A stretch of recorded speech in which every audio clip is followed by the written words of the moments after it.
Howdy, book folk. My name is David, and this name of this channel is Adventures of a Book Scout. I'm coming at you on a sweltering September morning, the day after Labor Day.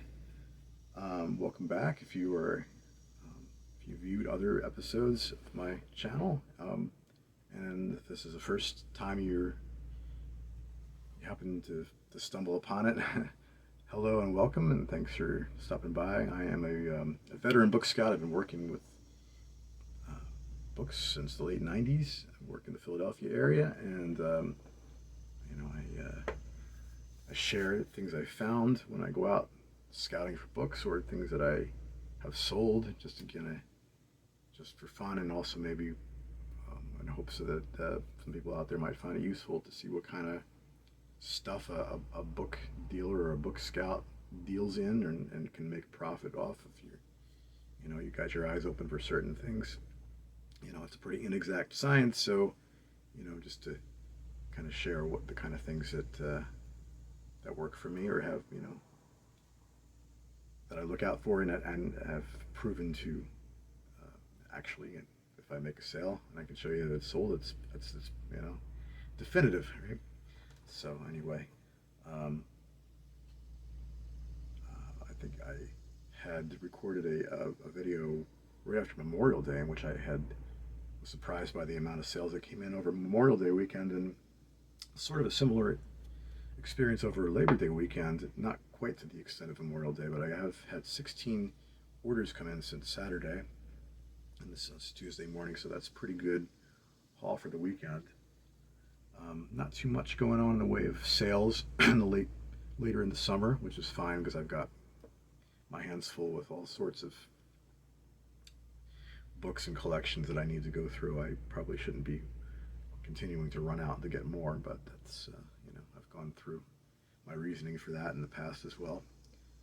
Um, I did hit a smaller, well, it was a pretty big porch sale.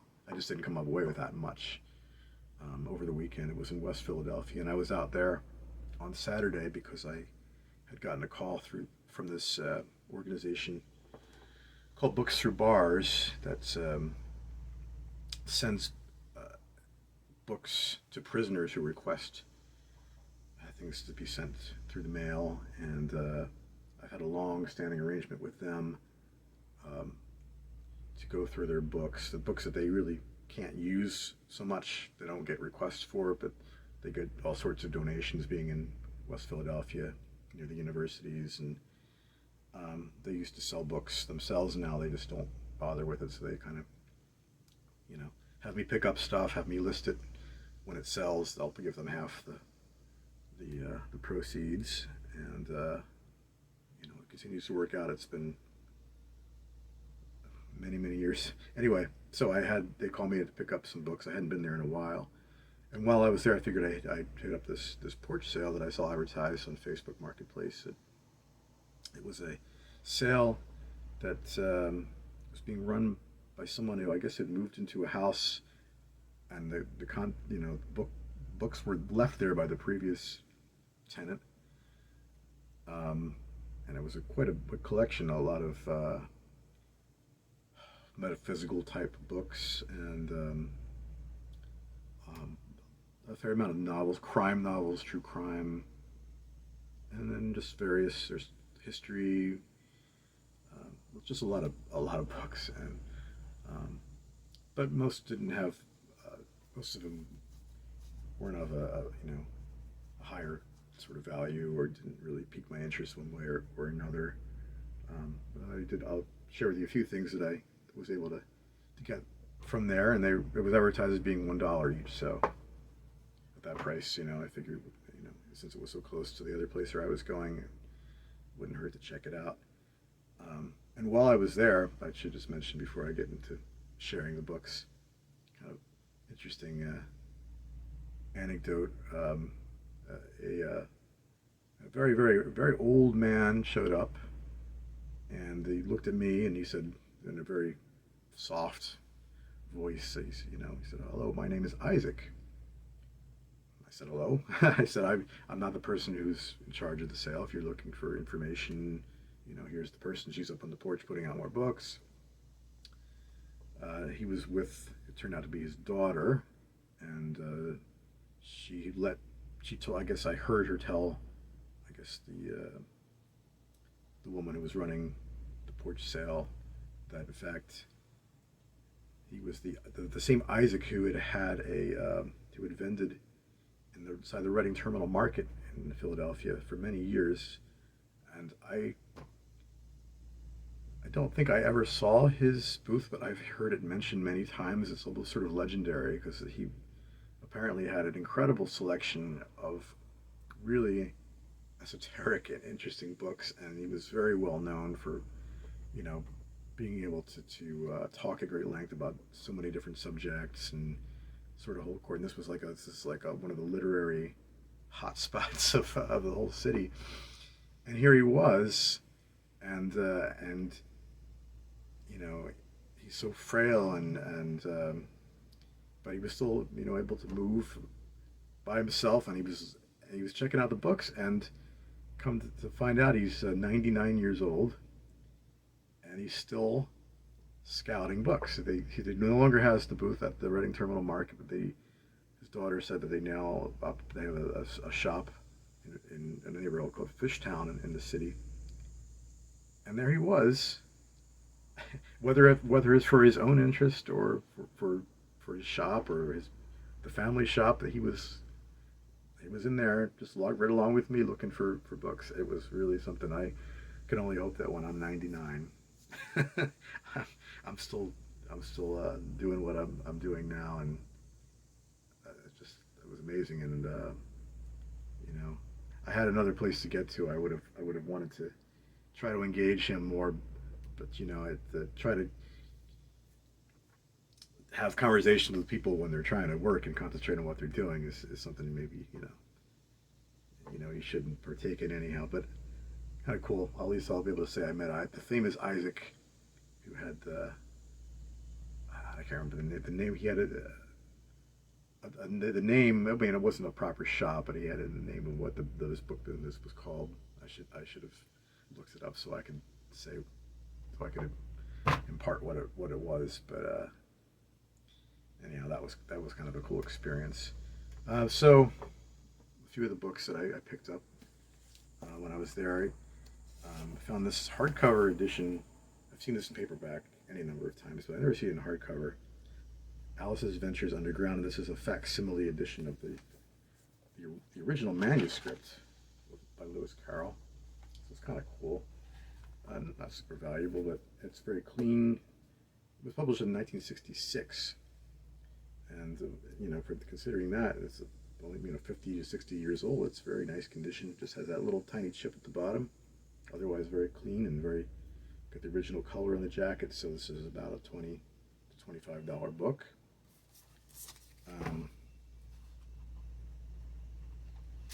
This was something that caught. It was one of there's so many different metaphysical sort of esoteric books. This one kind of jumped out at me. I don't know. I looked it up, and indeed it had some value, especially if you're buying it for $1. And I ended up listening for $27.95. Vibrations, Control Them and Profit, by Henrik Ring. And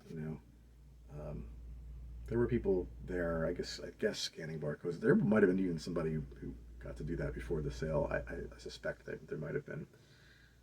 I have reason to suspect, but this didn't have a barcode. And as I mentioned over and over, it's like how many times you see a book that just has an ISBN with no barcode to scan, and you do the extra, a few seconds extra work to actually type in the numbers, and you have a book that you can sell and then make a little profit on.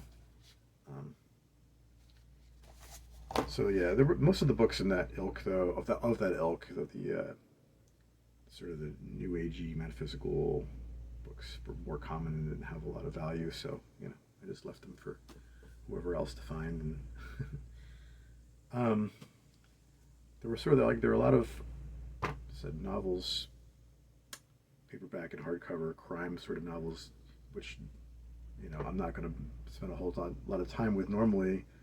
Um, but it definitely helps to know who the authors are, the notable authors, and for example, Stuart Woods is someone from my time working in bookstores. And I had to shelve all these books from all these guys and women. You know who the really prolific ones are, and Stuart Woods has dozens of titles. This wasn't one I recognized, so I've learned over the years to be on the lookout, or keep the antennae up for ones titles you might not recognize. They're not as not as you're not going to see as many of, or weren't as popular. They tend to be early novels, maybe even the first novel. The first novel of any given author of any renown is always the most valuable book of his, in their body of work. So, and that was the case with this one. It kind of jumped out at me because I recognized the author, and I didn't recognize the title very readily, and so I, opened the check to see. He had published a couple other titles. You can see also by the author, but they weren't novels. They weren't what he's known for, which is these kind of crime novels. So it was the first novel, and was from 1981. And then the next thing I did was check to see if it was the first edition. It says first edition there, but moreover, looking down, it probably won't show up very clearly, but that bottom line of print is the number line. If it goes all the way down to 1, it's a first printing, so better than a first edition. And different publishers will indicate first printings in different ways. Some don't have the number line, some do. I use a reference called Quill and Brush, and they have a full comprehensive list of publishers and how they indicate first printings. But when it's a number line that goes down to 1, that's that for sure. You have a first printing. So not the greatest condition. You may be able to discern, or maybe not, because the light is not great. It never is on these, and maybe we'll get around to solving that at some point. It's toned, like kind of yellowed, left out in the sun, and definitely it affects the coloring, and and it's got a little bit of wear to the spine head, but it's got no markings on the pages. It's a nice tight straight binding, and it'll look better once I put it in like the clear mylar sleeve. And so even in this kind of okay condition, it's a $50 book, and so that was a pretty nice find. I didn't find anything super duper valuable there, but because of the experience I have, and my knowledge of authors, and what looks like might be an early title, and I was right on both counts there. So it kind of led me to be able to pick up this book and for $1, and hopefully sell it for 50. And I bought about a dozen books total. I'm not going to show you all, but I'll just highlight this last one here. So there's a lot of true crime, which is another subject I don't really deal in much. But this is a pretty famous book. It was turned into a movie of a well-known film, and I mean, there's a lot of copies of this book out there, especially in paperback. But in hardcover, don't see it as readily. I mean, this was from 1987 or 88, so it's all 35 years old, and it's in great condition. And I looked again. I mean, it's not always going to matter if something's a first printing or first edition, especially if it's nonfiction. But I think in this case, it's important because it's just a collectible. It's a collectible copy of a pretty well-known, desirable subject. And again, the number line goes down to 1, so it's first printing. So even though there may be a lot of hardcover listings for this book, the question is, well, how many of them are first printing? How many of them are in this kind of condition? And when I'm trying to determine the value, I look for a book, that's the lowest price for something that fits those qualifiers. And in this case, it led me to price this book at around $30, a little bit under maybe the next highest price in this kind of condition for a first printing. Maybe it was like 32 or 35, and just as a way of, um, describing how I go about determining the value of a book. It's so it's what makes this particular copy of the book you have might be more special or distinctive from many others that are out there for much lower prices. Collectors might be are more likely to look for a first edition in really nice condition. So, therefore, I picked it up for $1, and so was that. I shall also, before I get into the highlighting some of the sales I have made over the weekend, should follow up on those baseball abstracts that I was going on about in the last installment of the channel, where I had gone to an estate sale and I'd found the earliest Bill James baseball abstracts from 1977 to 1981, and I was hoping, especially from the 77, which was the earliest, the very first edition of the baseball abstracts, and it had a handwritten note, signature from Bill James. I was hoping this could be the highest price that I ever sold a book for. I had, I guess, read on hearsay, it turned out, but still, that a reprint of that edition had sold for $1,000. So I was thinking, well, the original could be at auction could go. Who knows? Sky's the limit. But the limit turned out, in fact, to be $760. Well short of what I was hoping for, and the others went for. The 78 and 79 I grouped together, and they sold for about $460, something like that, together. And then the 80 and 81 sold for a little over $150 a piece. So considering I bought these for a total of $5, and they sold for retail. Before all the commissions and fees were subtracted, but still retail over $1,500 combined. And had I just listed maybe as fixed price, I had ended up with more in the long run. But it really helped finance a family trip that we took in August, and it was very nice to have that money just created from almost nothing.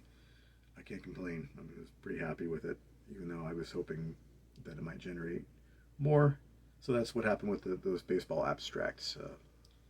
And so I'm going to share some of the things that have sold over the weekend. No sales that were stratospheric, but enough good ones there that were nice, in a nice solid price point. So I'm pretty happy with some of the things some of the orders that are coming over the weekend. So here's a sort of a sampling, the range of things that I will sell and have sold in this case. Like a mass market paperback edition of a pretty scholarly title. They used to publish more academic and scholarly titles in this format back in the 50s and 60s, and I don't think they've done it since. That really small print. When I see these kinds of books, uncommon titles in this format, it always sort of jumps out at me. And a lot of times they turn out to be out of print. And this one sold for $15, but I've actually sold books in this format for quite a bit more than that. Just nonfiction things that you would just surprise you were ever published, that were sold in one paperback racks. I guess they used to have stores that just dealt in paperback books, and publishers used to just come out utilize this kind of edition. Um, anyway, they're kind of cool. But another book sort of similar to that, not mass market is the smallest size. You can see the difference. This is considered more of a trade paperback, even though it's smaller. This is the mass market size versus the trade paper, but also from the 1960s. Again, a book without a barcode or even an ISBN. This is what you easily overlook, but I've sold a number of copies of this book. Le Corbusier, very famous architect who wrote a lot of essays on the subject. Any books about him or by him, I tend to always sort of want to look into. Seems to be pretty desirable.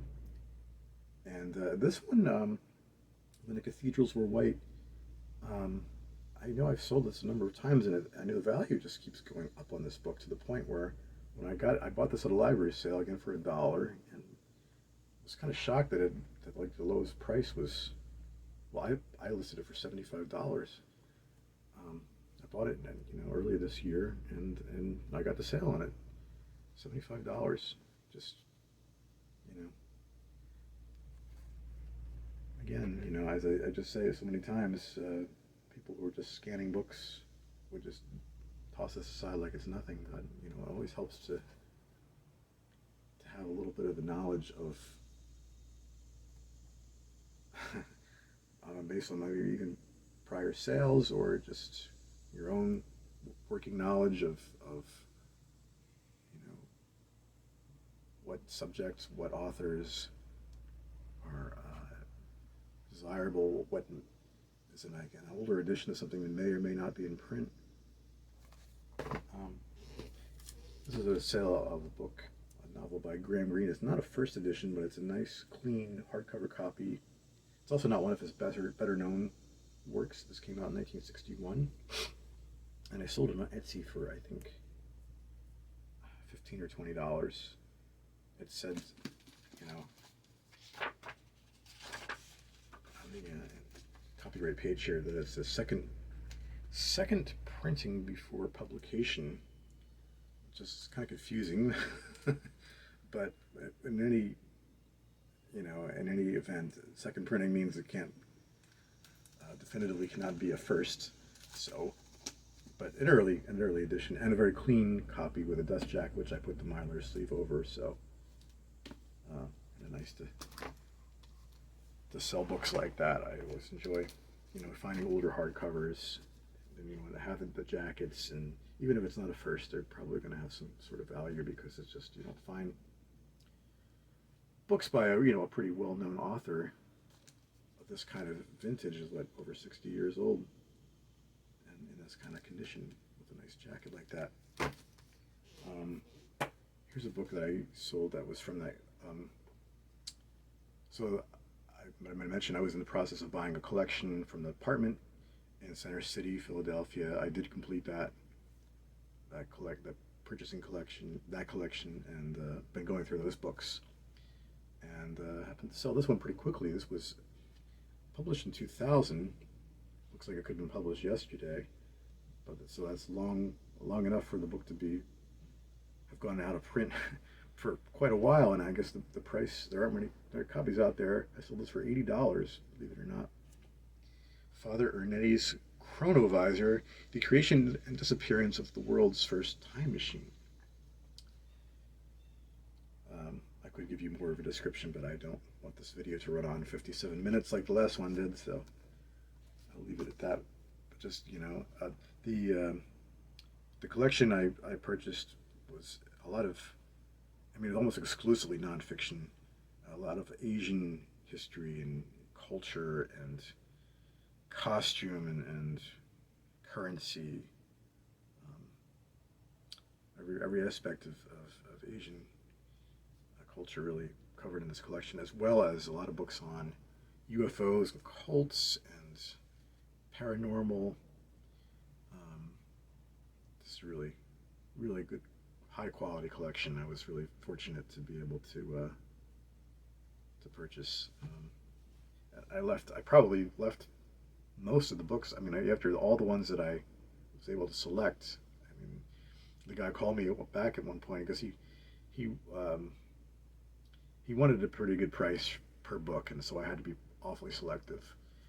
Um, and not probably not surprisingly, he called me at a later point and asked if I'd be interested in coming back for the rest. I guess at a lesser price, and to this point, I that hasn't happened, and I said, you're just going to have to come way down on your prices if you want me to do that all that work to schlep the rest of those books out of there because it really does become pretty labor intensive if you're not, you know, if you're dealing with lower price points. So, anyhow, moving on with the weekend sales. This is like an example of a kind of book I used to deal in more, like hard science, hard math, really,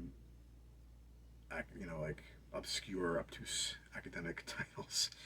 Um, this is one I found at a bag sale, and it only sold for $10. But rotations, quaternions, and double groups. I'm not well versed in the subjects. I may very well be mispronouncing that word. I don't know what a quaternion is, but quaternion, I don't know. $10 is about the minimum price that I'll list a book for, but when I got it at a bag sale, and I'm not paying much for it, so um, when after the commissions and fees involved are subtracted, it amounts more like $5 or $6. So you certainly don't want to be investing too much up front in a book that's only going to sell for $10. But at a bag sale, if it turns out that I got a $10 book and I'm able to sell it within a short amount of time, I'll take it. Every little bit helps. Here's a book that I purchased from the collection of a good friend of mine that I worked with at a Harvard bookstore way back when, and shared was a roommate with in his apartment, a glorious apartment in Boston, for a year. Was had this long corridor, this hallway, lined with bookshelves, floor to ceiling, amazing collection of vintage books, vintage paperbacks, and finally decided to sell. Asked me if I was interested in buying the collection or buying what I wanted out of it about 10 years ago, and this was a book that came from there. So I've had it a while. And it was only, I think, about a $20 sale, but a nice older book, from cave painting to comic strips, a history of human communication. So this is an example of a book I probably had for quite a while, and didn't generate a whole lot, but it did sell. So, and I'm happy to have made that sale.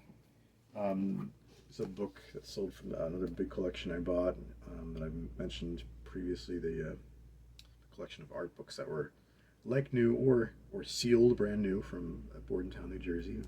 Rembrandt book. This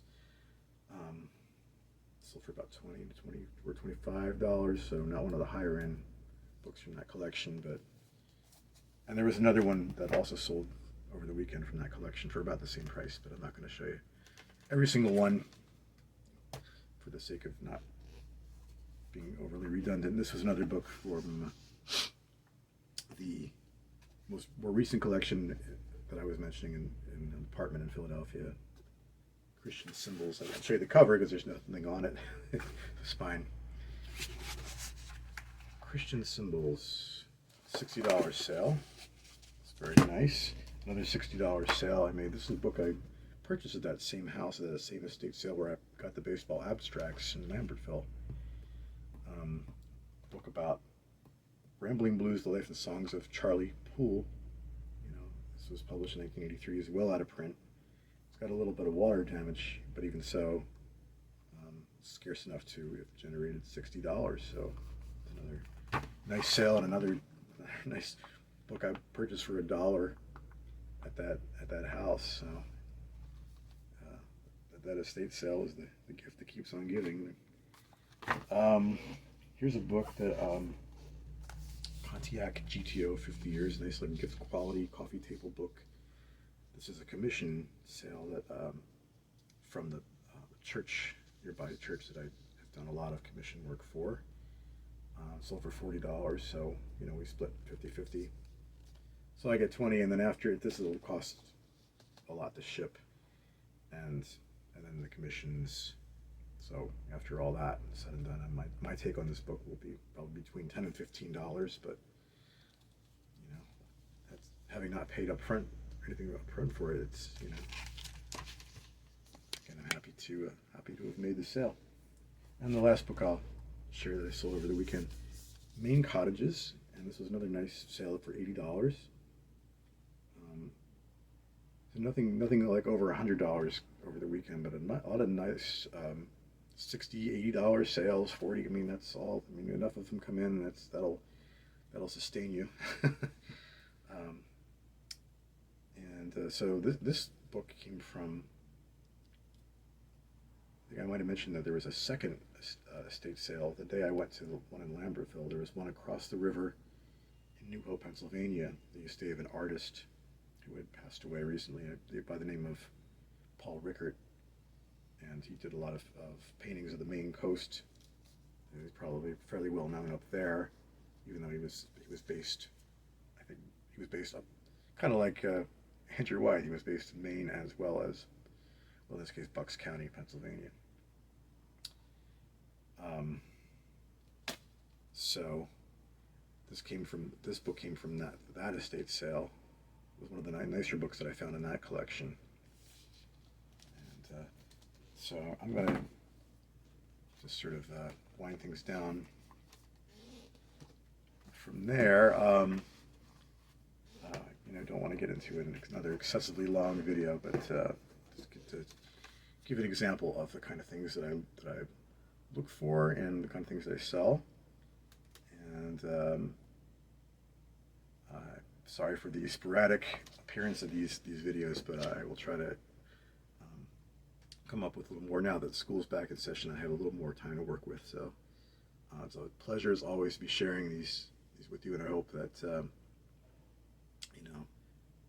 you've hung in there for the duration. I thank you very much, and I hope you've been able to attain something useful from it, and I hope that you'll come back and watch next time I post something. And there's always more adventures to be had in book scouting. You never know when the next one's right around the corner. But in the meantime, I'm gonna try to sit tight as much as I can and just work with the things I have, and I hope to talk to you again soon. Again, thanks for watching, and I'll talk to you next time. Bye-bye.